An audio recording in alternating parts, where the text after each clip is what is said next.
Okay. Good morning, ladies and gentlemen. I should like to convene this meeting of the New York State DNA Subcommittee. I should like to welcome all members of the committee and members of DCGS and members of the public and Crime Lab community. We have a quorum today. We have all members present here physically, bar one. So the members present for the record are Drs. Hirsch, Eastman, Buell, Kidd, and Batzer, and Ballantyne. And so we have a quorum today. We have one new member to the committee due to the resignation, retirement of Dr. Chakraborty. The last meeting was his last. We have a replacement for Dr. Chakraborty, and that is Dr. Bieber. And Dr. Fred Bieber is a medical geneticist at the Brigham and Women's Hospital in Boston and a member of the Faculty of Medicine at Harvard University. And I'm hoping that Dr. Bieber is actually on the line at the moment. Is Dr. Bieber there? No? Fred? No?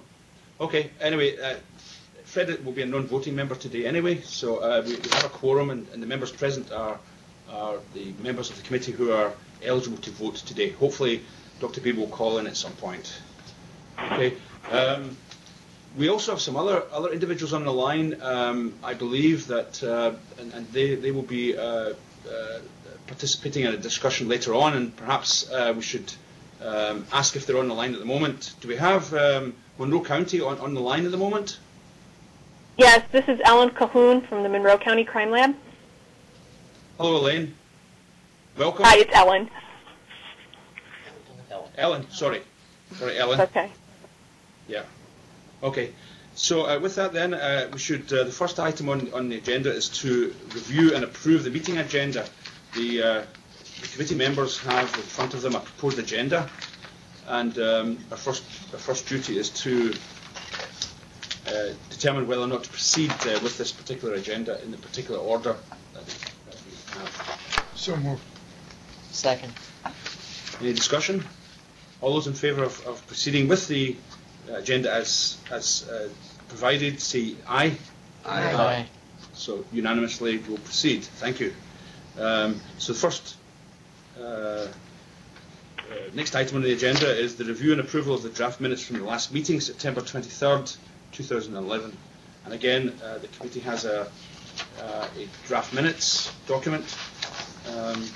So we've been provided that in advance. So it's our job to either accept the minutes or make amendments to it. I move to accept. Second. Any discussion? All those in favour of accepting the minutes as is, say aye. Aye. Unanimously approved. Thank you. So the next item is accreditation and laboratory updates.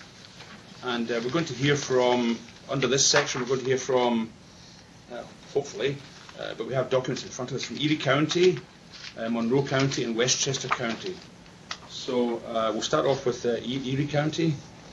And basically, the documents we have in front of us are based upon the mid-cycle legacy inspection of ASCLD Lab. And if you remember, to remind the committee, New York State, we have a 5-year, in terms of ASCLD Lab,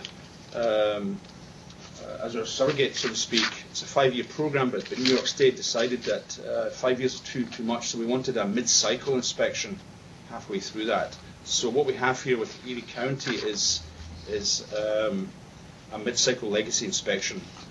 Plus, there are some documents regarding DNA audits as well. Yes, Kathy? I just want to make sure John Simich is on the line. Dr. Simich, are you there? Yes, I am. Okay. Hello, John. So, John, this is Jack Ballantyne. So we've come to your laboratory. Do you want to give us just a sort of briefing as to what has transpired regarding the mid-cycle audit documents, etc.? Yes, the DAB audit, there was one finding, standard 9.7. Does the laboratory have and follow a documented policy for detecting and controlling contamination? The basic finding was that we do it, but we don't have the policy. Excuse me. So we had to add that to the manual, which I did, and that is highlighted in yellow in your documents under Special Quality Control Procedures. I added the policy as to basically what we do to if there's any contamination. Yes, and then Asclad Lab has granted you continuing accreditation under their accreditation system, right? Both Endis and Asclad Lab accepted that remediation and approved it. Yes. Okay, thank you, John. So, in terms of the committee, any discussion on Erie County? I had one question. John, this is Eric Buell from Vermont. Looking at your PCR typing manual, Special Quality Control Procedures, page 5. You've got, just curiously, the way it's written. You've got a slope value of a range, and then you have a plus or minus of that range. Could you, not quite sure what that, typically you have a value and a plus or minus instead of a range and a plus or minus. This is, so on page 5. Yeah, that's out of the quantifiler manual, and that's how they write it. So basically, the slope is actually our acceptable range is negative 2.9 to negative 3.3 for quantifiler. But they have that plus or minus 0.3 in there, and that's just copied right out of their manual. I understand what you're asking, yes. Yeah, okay. That is confusing, but that's just how it's written, but the actual range that is acceptable is negative 2.9 to negative 3.3. Okay. So that plus or minus 0.3 is something in the manual. I haven't looked at AB. We don't use AB too much, but anyhow. Okay. So your analyst then would recognize that range then is the value that they're looking at and not the plus or minus 3, because I don't see how you apply that. Yeah, that is correct. Okay. You see what I'm talking about? Yes. Yeah, I mean, that's just a little, to me, odd, right? Yeah, okay. Yeah. The other thing I had, John, was on that same page, acceptable results is negative amplification control and reagent blank will have no DNA peaks present. Are DNA peaks defined in some way, or is that anything above a threshold, or how does one analyst to another analyst know if they're seeing DNA peaks? What is there a definition, or is that? Those would be peaks that are labeled, which our threshold is 50. Okay, so these are peaks above 50. Yes. Okay. Yeah, and that's defined somewhere in your protocol, I suppose, right? Yes. Okay. Good. That's all I have, John. Jack. I understand we have Dr. Bieber on the line. Fred Bieber, are you there? Yes, Jack. Good morning. Good morning, Fred. Hi. So we're in the middle of a discussion just now on you have the agenda items, and we're on discussing Erie County Laboratory at the moment. I have the binder, and I'm looking at it. I'm fine, thank you. Okay. So any further discussion or comments regarding Erie County? I just have another question. Yes.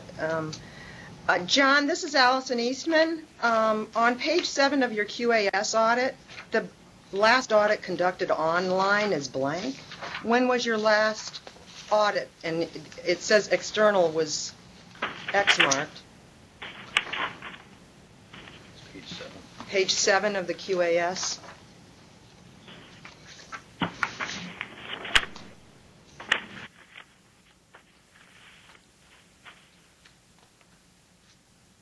Oh. Yeah, I don't know why they left it blank. Our last external was actually last year. We had a QAS audit to meet our 2-year requirement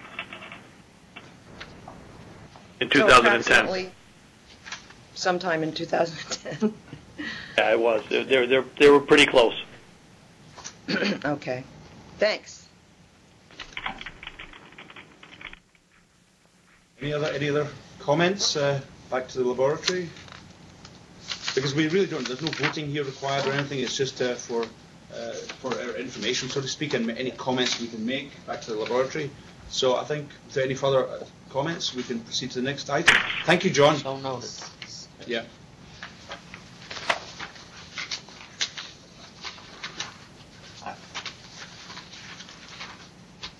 So the next laboratory, again, is a mid-cycle legacy inspection and also DNA audit, external DNA audits from Monroe County. So, Ellen, would you like to just give us a quick briefing as to the results of the mid-legacy inspection and the DAB document audit? Sorry. Yes, their findings, beginning with standard 3.3, the laboratory was scored a no. Is the quality system applicable to DNA reviewed annually? And this was scored no because the overall laboratory received a no based on ASCLD. That has since been resolved and satisfied by ASCLD. We provided documentation for previous reviews of the quality system, as well as a follow-up in 2010. On to the next standard, which was a finding of no for standard 5.1 and 5.4.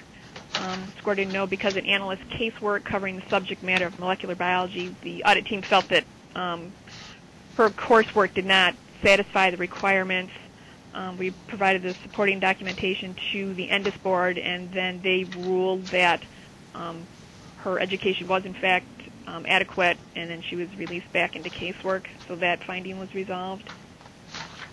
On to standard 9.6.4, laboratory scored a no for does the laboratory haven't followed documented procedures for mixture interpretation. We then provided validation and a rewritten STR interpretation protocol to the ENDIS board for review, and received word from them in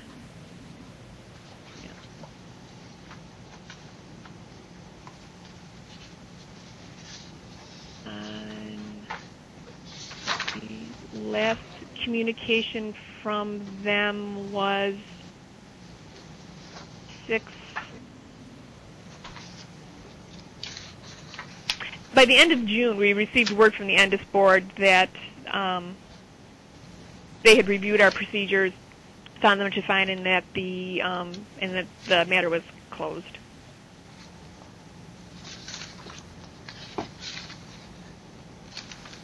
Okay.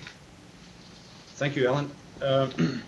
So, committee members, any comments or questions regarding the findings and responses, or any of the documents from Monroe County? Ellen, I'm sorry, could I just clarify the date?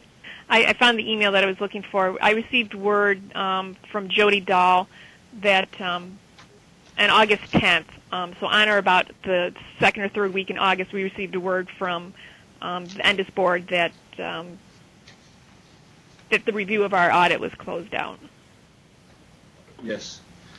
And so this issue of the molecular biology of an analyst, the DAB auditors didn't agree, didn't think that the person had done molecular biology, but it went to the FBI, the ENDIS board, and they determined that they did have molecular biology. Is that what happened?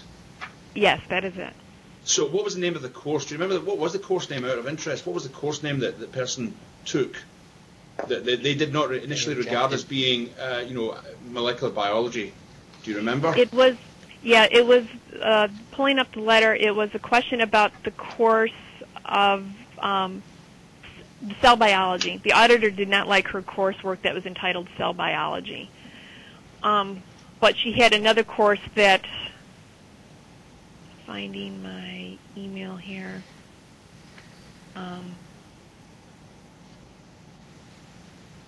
she had also taken a course entitled, I I apologize. I thought I had all my documents ready here for you.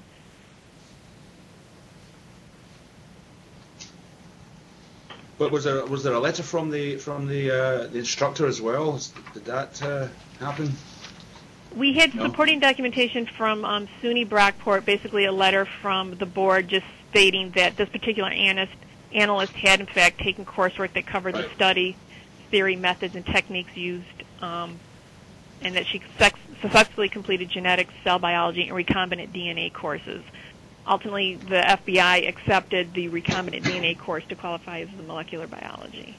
Right. Right. So it came from the university. The university also said it was the New York University, SUNY, said it was in fact contained molecular biology, right? Yes. Okay. Thank you. Any other questions or comments on Monroe County? If not, thank you, Ellen. Thank you very much. Again, Okay. there's no need for us to, we've made our comments, and we should just proceed to the next item. All right, very good. Thank you. Thank you. Bye. The Westchester County, and this one, the Westchester County one is not a mid-cycle legacy inspection. It's basically a DNA QAS audit, and so I believe we have representatives from the Westchester County Laboratory present to give us a briefing, perhaps. Thank you. Good morning. Good morning. Can you just introduce yourself for the record? Elaine Schwartz, technical leader. I'm Bharat Lakhar. I'm the assistant lab director. Okay, we had our inspection in September of this year, and we had two findings. It was an ISO inspection. We had two findings related to the QAS standards. The first finding was related to standard 14.1.B for corrective action plan. Does the corrective action plan at a minimum address the following? Define what level, type of discrepancies are applicable to this practice. They deemed that our corrective action plan did not define different levels. So what we did is we submitted a plan back to ASCLAD saying that we were going to revise our corrective action plan. The second finding was related to standard 9.5.3.3a. Our reagent blanks typed using the same model, instrument model as the forensic samples.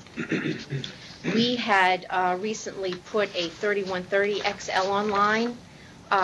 We only had one model of that type, and the rest of our instruments are 3130s. We had done 3 runs where we decided to rerun the samples on the 3130s because of what appeared to be messy baselines in our samples, and we did not rerun the extraction negatives. Mm-hmm. So we submitted a plan. At that time, our samples had been over six months old. We submitted our plan back to ASCLAD saying that since this was the first time we had the 2 different models, we thought that maybe the analysts were confused or they forgot about the standard. We had something in our manual saying that you should run it, the extraction negatives. However, they didn't run the extraction negatives on the second model. So we clarified our manual, and we also discussed it at a meeting to make sure that everyone understood that they had to be rerun on the same model. I also would like to clarify that the requirement came in the standard, in the QA standard, about 4 or 5 months just before this. And there were a lot of new changes in the manuals. So before that, there was no such requirement in the QA audit documents. So we also reviewed all the blanks. I mean, she reviewed all the blanks, and all the blanks were total blanks. So it's not as if the blanks were never done; they were done. They were just done on another instrument. And Correct. You rerun this on another the new instrument and forgot or didn't do to run the reagent blank on that instrument. You've subsequently done it.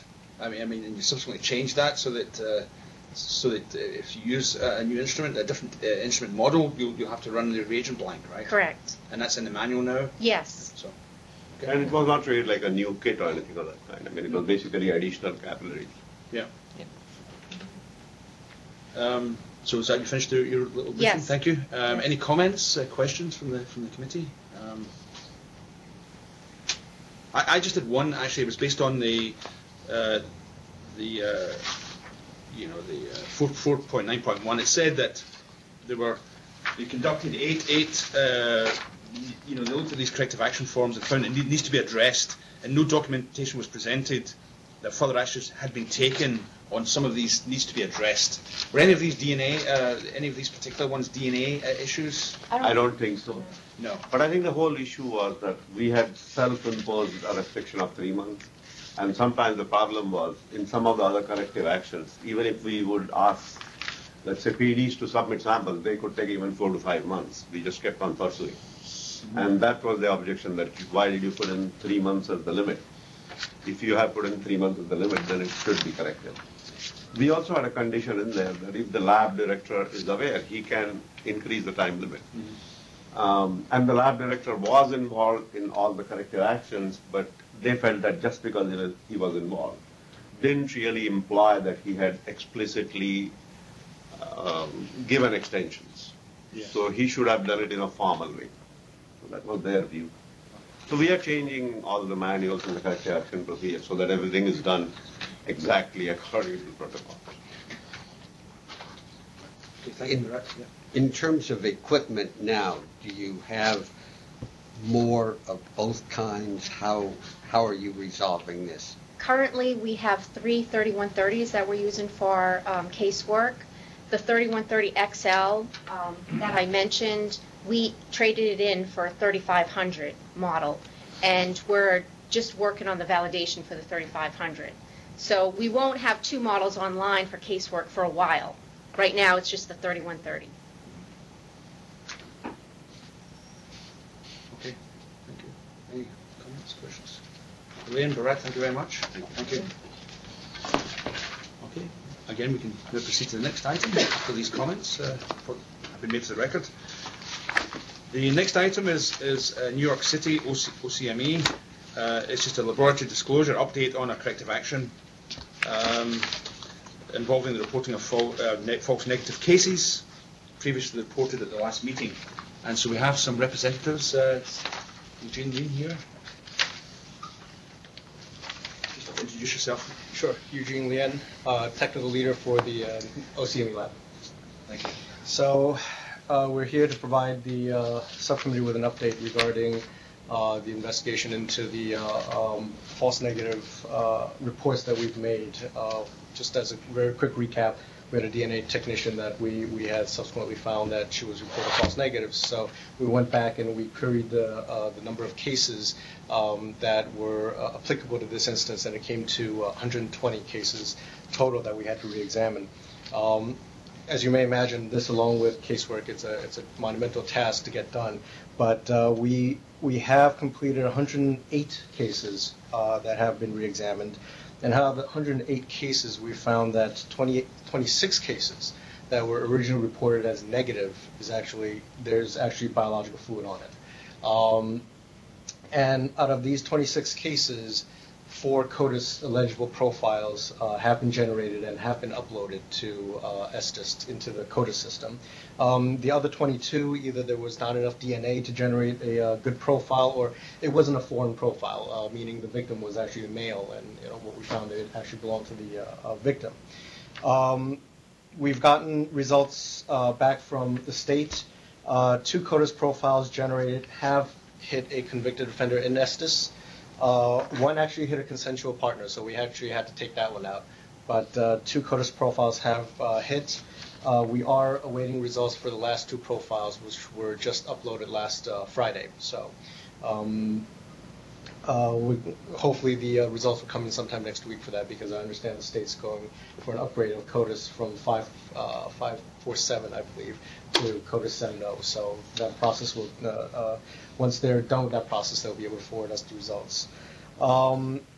Out of the 108 cases re-examined, what we also found was that there were 9 cases where there was a discrepancy in the contents of the kit, meaning the kit that the second analyst opened up had actually evidentiary items from another case, or there was some items that were documented in the case file that was supposed to be in the kit that's not in the kit.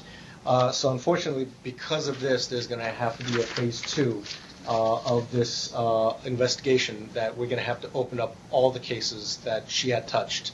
And that's about 400 and change that we have to reopen, make sure that the inventory is recertified, so to say, and then resealed, and So there's going to be another phase 2 to this that we're going to have to conduct. So. Have some of these cases gone back to the police department, or do you retain all these for a certain period of time? Or just wondering the mechanics of relooking at some of these cases, since some of them could be old.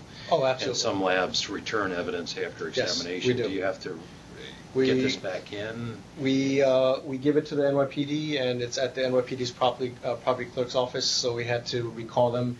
And the NYPD has been very helpful with us in terms of trying to find the evidence. And you got to realize some of these cases go back to 2001 or the year 2000. So old cases are harder to find, and they've been great in being able to help us out with that. So, what's the destruction policy?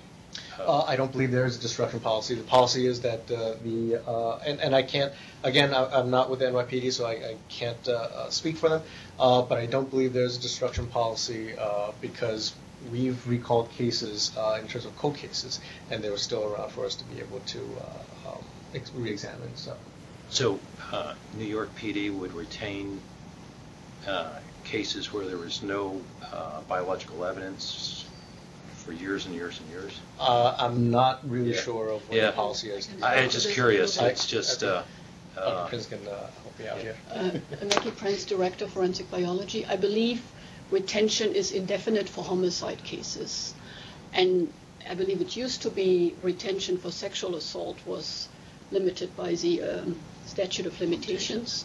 But fortunately for us, they actually do not act upon this. That. Yes. Okay. And I'm not sure about the other crime types. Yeah. Okay. But this would cover a wide range of crimes, I would assume, beyond homicides and for the reanalysis. Yeah. The reanalysis actually is only for sexual assault kits. Only sexual assault.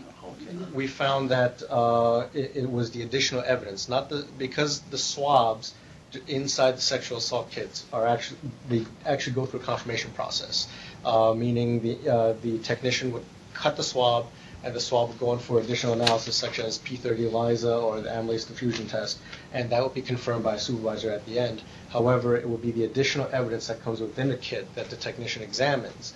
And this is where presumptive testing and observation didn't go too well in terms of trying to find a biological stain within there. So these were the cases that we targeted on. But she was only a technician. She was not examining any more complex items. Okay. It was really limited to PNTs, maybe a bra, something small that was in the kit.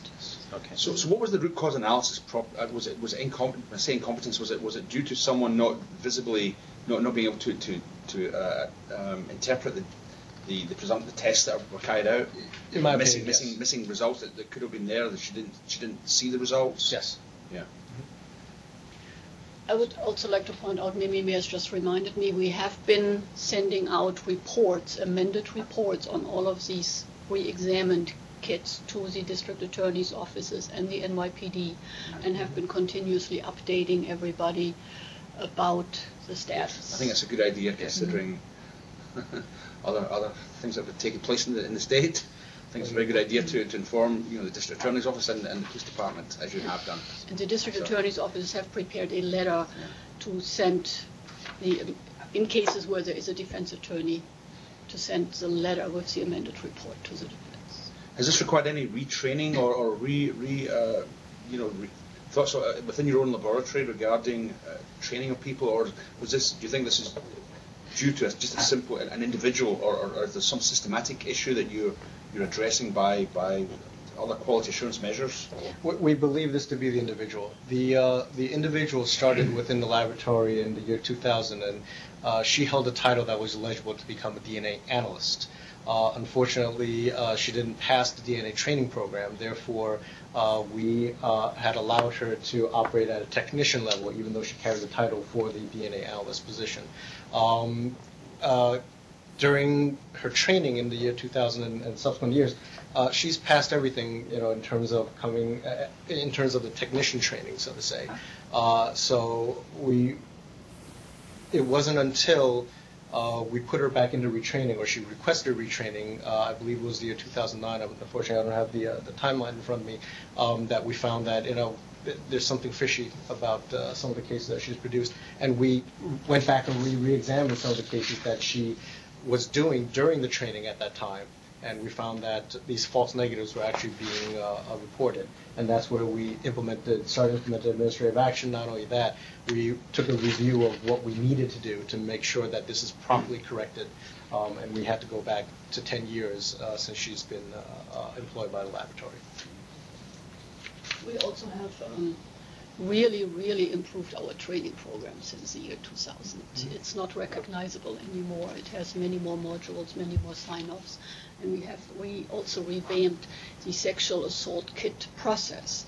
It's now a second analyst who actually closes out the kit for return to the property clerk. So any discrepancies in the envelope that's caused by the first analyst would be caught. So we have a lot more checks and balances now than we did. And these tests, the tests that are used to determine whether a body fluid is present, saliva, presumptive test, are these documented in a way that a technical reviewer can see it, or is it? In other words, in the old days we used to just do a test and say yes, positive, but in theory you could of course document it, photo document it, so that someone else could actually review the data. So, would the second reviewer looking at the notes, would have just said positive or negative, or was there actual photo documentation or some other documentation where you could actually check was this positive or negative?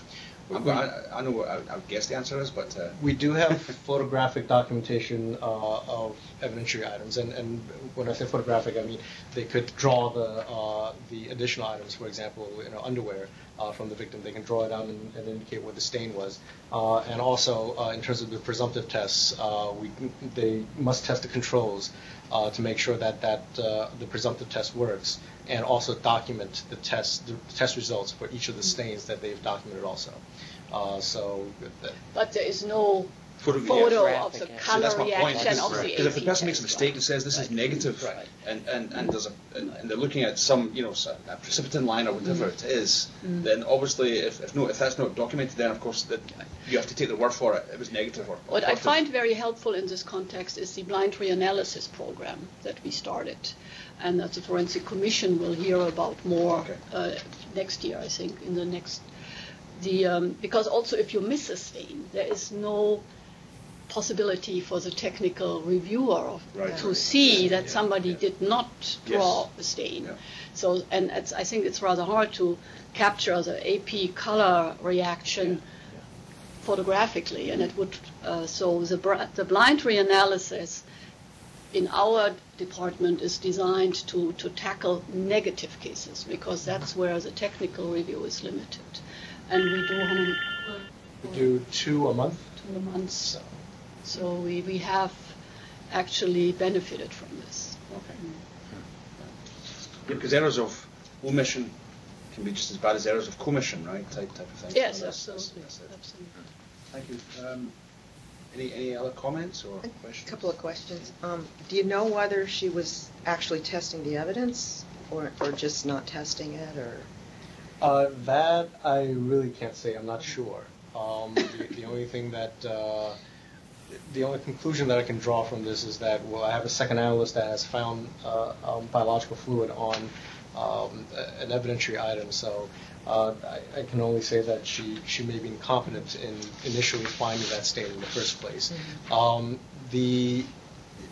She has documented that some stains that she tested were positive or negative, and we have documented, we have had analysts relook at those stains, and sometimes it actually turned out to be positive rather than negative. So I really can't say in terms of, to answer your question, the root cause of that, to see whether or not it is that she just didn't test it, or whether or not it was her incompetence that led to this. And then you mentioned that there were some cases that had evidence from 2 different cases in them. Was that from her Yes. Opening 2 cases at a time? Unfortunately, yes. Closing them at the time. Closing them at the same time.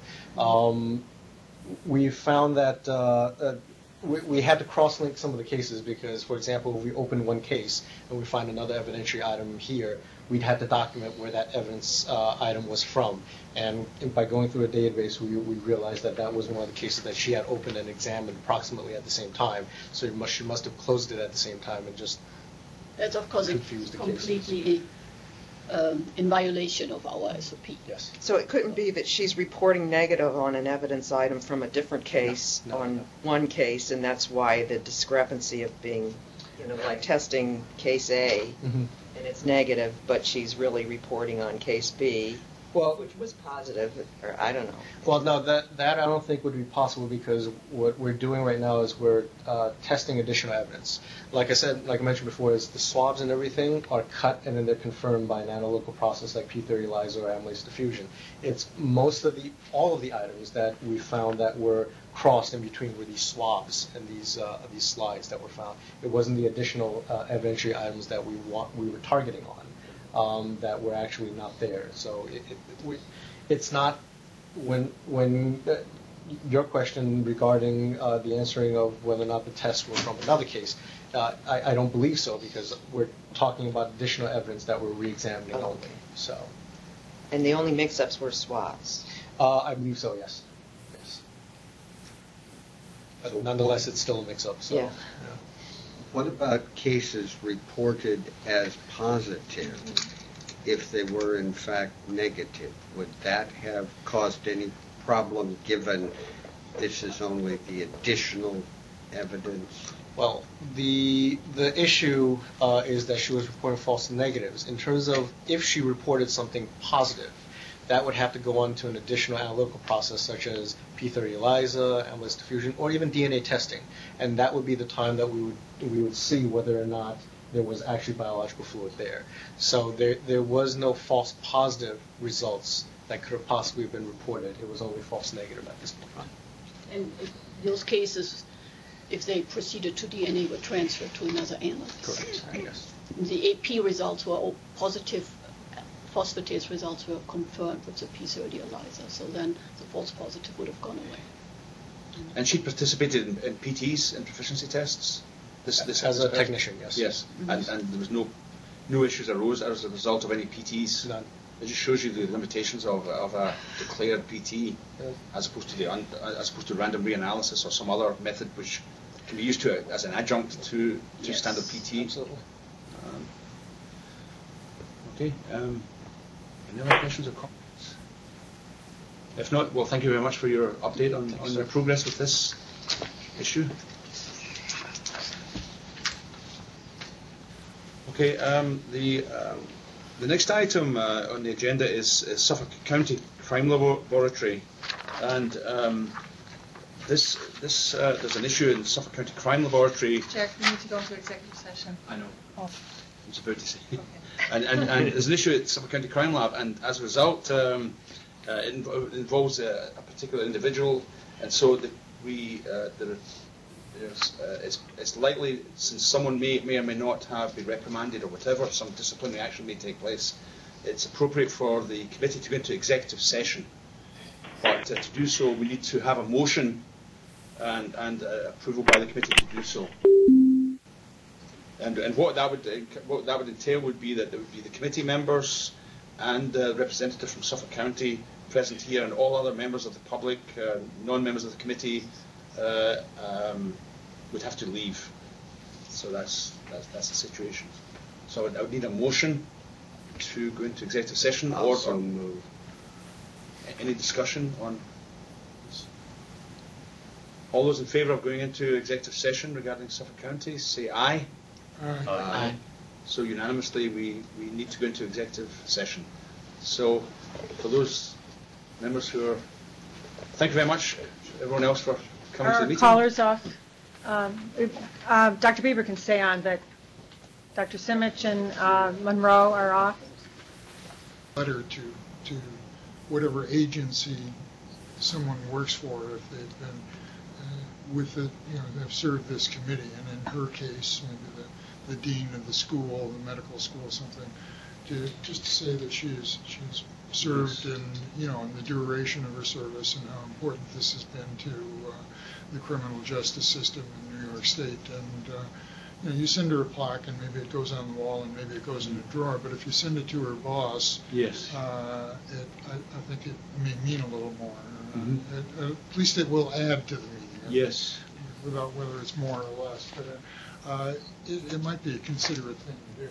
Yes. In case with comfortability, also Yeah. Could we do that? Because what we could do, we could write to the boss and just attach the letters, because we've given them letters also, and say attached to the, because we say that here, but also a letter specifically to their. It's a good idea, Doctor. I think it's a considerate thing to do. Yes. What do you think? I think it'd be nice to, because they have spent years of it's selfless dedication, really. When I see that commission, for example, the commission taking a hit, with the Inspector Generals, they're all volunteers, right?